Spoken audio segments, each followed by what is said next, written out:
Hello everyone, welcome to my YouTube channel. I'm Karishma from An Inkling of Curry, and today we're gonna be going over the basic strokes of the Copperplate script. I have learned all of this from the Mastering Copperplate Calligraphy book by Eleanor Winters.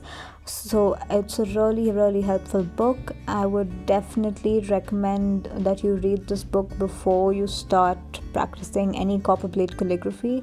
So I'm gonna be linking it down below in the description box, so go ahead and get yourself a copy. In this video, we're going to be focusing on these individual basic strokes which form the foundation of our alphabet. So in calligraphy, all of our letters are made up of these individual basic strokes. So it's very important to learn them well and to practice them before moving on to your letter forms. So once you are thorough with the basic strokes and you can do them quite comfortably, you can move on to practicing and learning how to form the lowercase letters. You can get a copy of these traceable worksheets on my website. I'm just going to be including a link in the description down below. You can just download them directly. You don't have to give your email or anything. It's just a direct download. So go ahead and do that and print out these worksheets on 100 GSM bond paper. I think you can go as low as 80 GSM, but nothing lower than that because your ink might bleed into the paper. So the pen that I'm going to be using is this wooden oblique holder with a Nikoji nib. So yeah, that's how it looks. It's a really good nib for beginners and it works really well and it's quite smooth on the paper. Now if you do not have an oblique holder, you can also use a straight holder. So you can see I've used this quite a bit. You can see how rusted my nib is. But yeah, so the Copperplate script was originally developed with a straight holder, so you would technically be historically accurate if you use a straight holder. But I prefer using an oblique holder because it's just easier to write and it's easier to align to the slant. So yeah. So without any further ado, let's get into the basic strokes. So the first stroke that we're going to learn is called the entrance stroke. As you can see, it's a really simple stroke. It's just an upward hairline curve and yeah, so it's used as an entrance stroke for many of the letters. It's also used as an exit stroke at the end of a letter, and it's also used as the connecting stroke when you're connecting two letters together. So I'm just going to demonstrate how to practice this stroke. So right here I'm using Sumi ink. I will link it in the description, and I'm just going to dip my nib into the ink like so. And you want to dip it so that the ink covers the nib but only till the little hole, and you don't want to dip it any further than that because it might just clog up your flange or your pen or something. So it's always good practice to just dip it till the little hole over there. So let me just show it to you. Yeah, exactly like that. So I'm just going to demonstrate how to do this entrance stroke. It's one of the simplest strokes of them all. So yeah, you start at the baseline and you just want to make a slight curve to the waistline. And while doing this, you have to make sure that this line is slightly more curved than the 55-degree slant line. So you want to start it at the baseline right there, slightly curve upwards and touch the waistline. And there you go. There you have your entrance stroke. So I'm just going to do the rest of them here, and it's always a good idea to use some of the traceable worksheets at the beginning of your practice just because it helps with building your muscle memory. Okay, so next we're just going to demonstrate where this entrance stroke shows up in our letters. It's actually used in a majority of the lowercase letters, and right here I'm just going to demonstrate with the letter A. So we start with this entrance stroke and we form the letter. Next I will show you with the letter P. So there we have an entrance stroke, a little oval, and we end it also with the entrance stroke, but in this case it's called the exit stroke. And again in the letter Y we can see that there is an exit stroke right there. And right here I'm writing the word high, and both these letters are connected with the entrance stroke. Alright, so the next stroke that we're going to learn is called the downstroke. It's basically just a straight line down, and it's parallel to the 55-degree slant line right there. It's also a thicker line than our entrance stroke. So I'm just going to show you how I form this thicker line. So right here what we're using is called a pointed nib. So when you make an upstroke with it, it gives you a thin line, but when you make a downstroke and add some pressure, it's just gonna give you a thicker line. Let me just zoom in and show that to you with the ink. So right here I'm just gonna be forming an upstroke without adding any pressure to the nib. Now I'm just gonna show you how to do the downstroke right there. So you start at the top and you just want to add a little bit of pressure to your nib and just pull down and till you reach the baseline. Also make sure that you maintain the same thickness throughout the whole stroke so that it is an even straight line.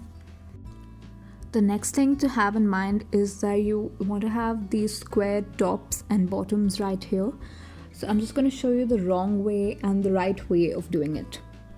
So the wrong way is you just come down and you finish your stroke like this.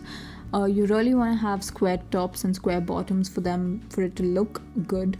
So right here in my stroke, you can see that the top is kind of thin, the bottom is thin as well, and it's not really consistent throughout. So you want to make sure that you fix these issues while doing the stroke. So I'm just going to show you how to do that right now. And now getting to the right way of doing it. So you want to start with your nib at the second ascender line, and you want to move your nib ever so slightly from the left to the right, just along the width of the line. And then you want to pull back your nib very little bit, and now add some pressure and pull your nib down and maintain the consistency till you reach the bottom, and now you close off your nib. So the things to remember for the stroke are your little square tops. You need to maintain even pressure on your nib as you pull it down, and the stroke has to be parallel to the 55-degree line. So now we're going to see the letters in which the downstroke appears. So as you can see over here, the letter P has this little downstroke. So I'm just going to be writing it again. But it's just at a different height than what we practice. It just goes from the first ascender to the first descender. So the P is made with an entrance stroke, the downstroke, and this little curve right there. The downstroke also appears in the letter B, but in this case we don't have a squared bottom, we just have a little curve that it ends with. And so is the case with the letter D.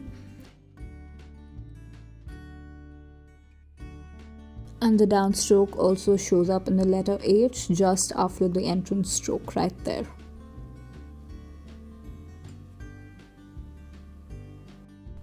Alright, so the next basic stroke that we're going to learn is called the underturn. And you can see that it's just a little U-shaped curve right there. And the directions are given as well. So you want to start off this curve at the waistline at the top.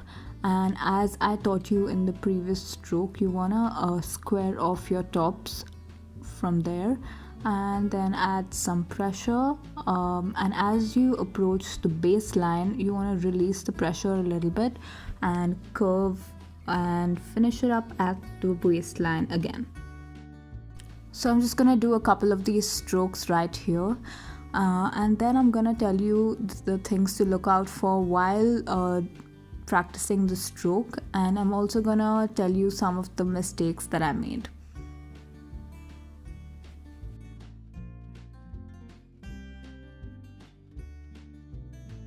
So the things that you want to look out for while you're practicing your underturn is that you need these two lines to be parallel to each other.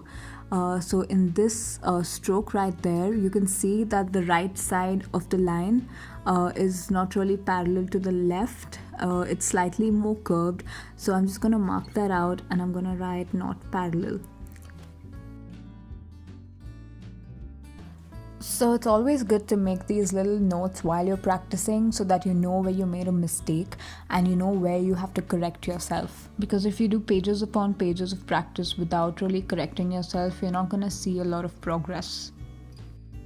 Now in this stroke you can see that this little area has crossed the baseline. It's not a very big error, but I'm still gonna mark it out just so that I don't make that mistake again. So yeah, it's crossed baseline. Okay, so now I'm just gonna show you the letters in which the underturn appears. The first letter I'm going to show you where this underturn appears is the letter U. So it begins with an entrance stroke, an underturn and another underturn, and you want to make sure all of these lines are parallel to each other. The next letter that it shows up in is the letter I.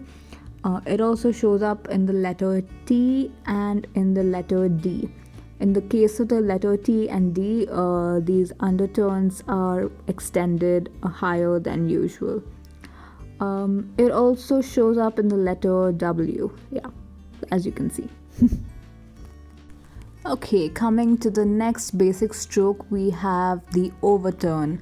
So basically this is just an inverted version of your underturn. So if I flip over the pages like this, you can see that this is just an underturn that has been inverted. So when you're practicing your overturns and your underturns, you want to make sure that both these strokes are symmetrical to each other. Now getting back to the overturn, you just want to start off at the baseline right there, and you want to go up with a little hairline, and as you approach the waistline you want to curve, and now you want to slowly apply pressure and keep it consistent, and just finish off at the baseline again with a squared bottom.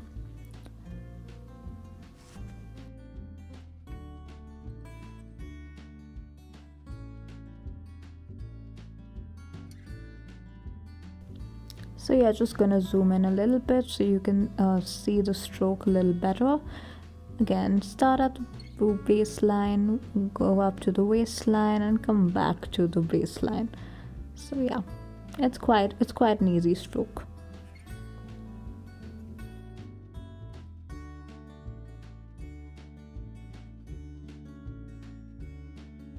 And again, you just want to make sure that both these lines are parallel to each other and in turn parallel to the 55-degree line. So the letters that the overturn shows up in is the letter M. So there's two overturns and then a compound curve, and then it shows up in the letter N. So again, there's one overturn and one compound curve, and it also shows up in this variation of the letter W. Okay, so next we come to the compound curve. So the compound curve is just a combination of the overturn and the underturn.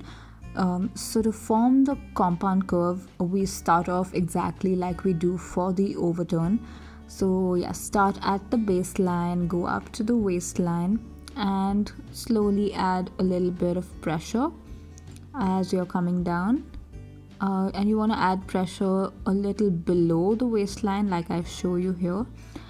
And as you approach the baseline, slowly release some pressure and go back up towards the waistline like we do in our undertone. So yeah, just going to do a couple of them so you can see how the stroke is formed.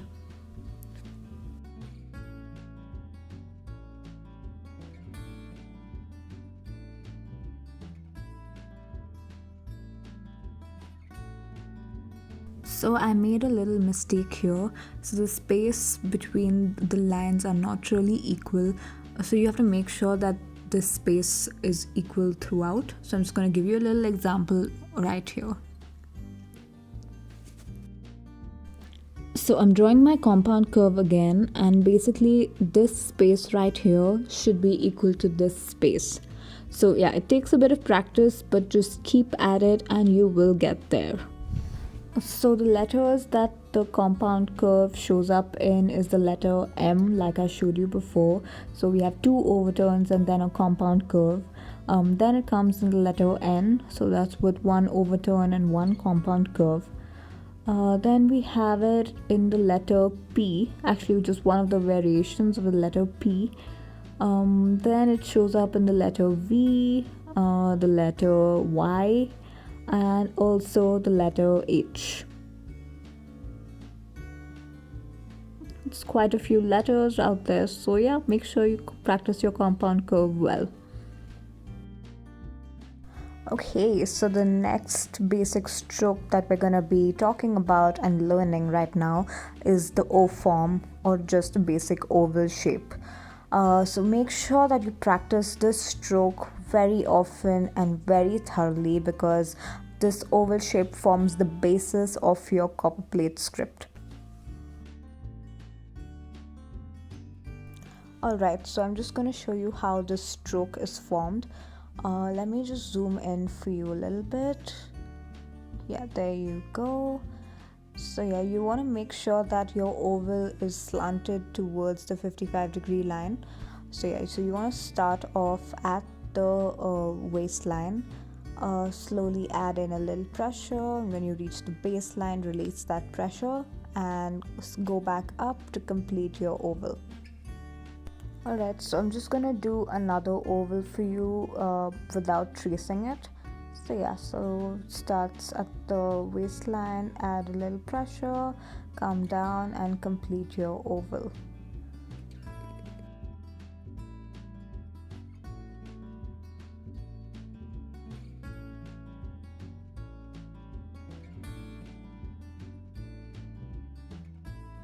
So a good way to check whether your oval is slanted towards the 55-degree axis is just to draw a 55-degree line which goes through the middle of the oval.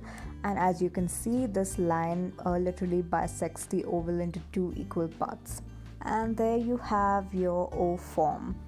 So the letters that the O form shows up in is, first of all, in the letter A. So we have our entrance stroke, an oval and an underturn. Then it shows up in the letter D, which is very similar to letter A but with just a longer underturn. Then it shows up in the letter G. Yeah, that's a descending stem loop right there.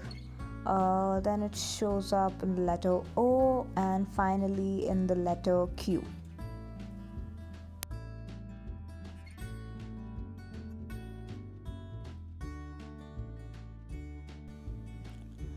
So the next stroke that we're going to be looking at is called the ascending stem loop.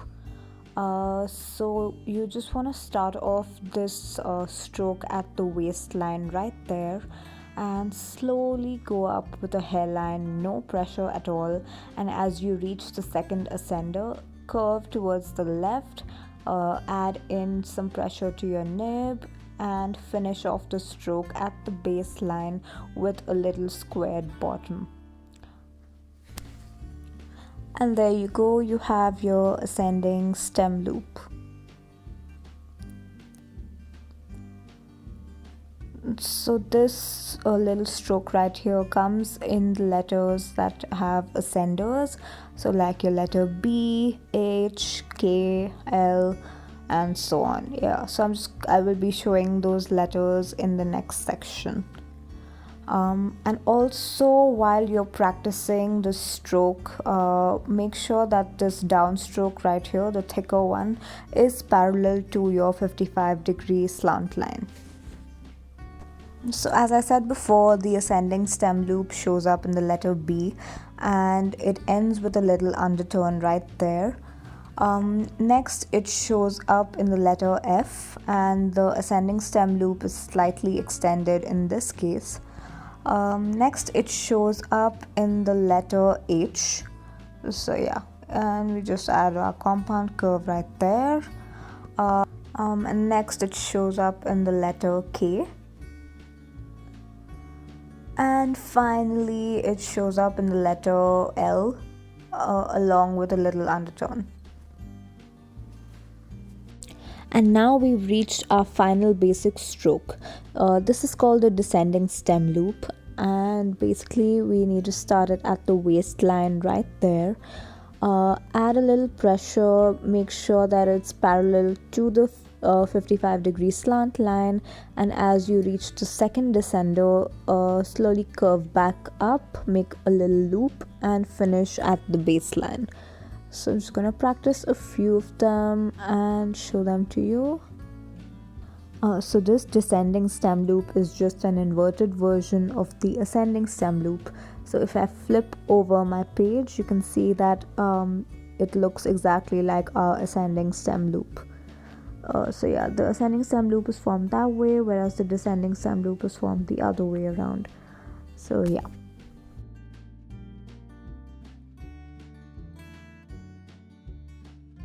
So if any of your words that you're writing has both an ascending stem loop and a descending stem loop, you want to make sure that the loop right here have the same width in both the basic strokes. So I'm just gonna be drawing the ascending stem loop just to show you what I mean. So I'm gonna try to make my ascending loop equal to my descending loop and also symmetrical. And there you go. So both these loops are not exactly equal to each other, but they look pretty symmetrical. So with calligraphy, I don't really aim for perfection. There's beauty in imperfection as well. And now coming to the letters that the descending stem loop shows up in. First we have the letter G, then we have the letter J, then we have the letter Y, and finally we have the letter Z. So the descending stem loop in this case is slightly different, but yeah, this is how it's formed. I will be doing separate videos on the individual letters as well, so keep a lookout for that. So to recap what we learned today, we have the entrance stroke, the downstroke, the underturn, the overturn, the compound curve, the O form, the ascending stem loop, and the descending stem loop. Thank you so much for watching this video. Do leave me a comment if you found this video helpful, or if you have any questions about this. I'll be more than happy to answer them. Also, hit the subscribe button if you want more calligraphy content in the future. See you guys. Bye-bye.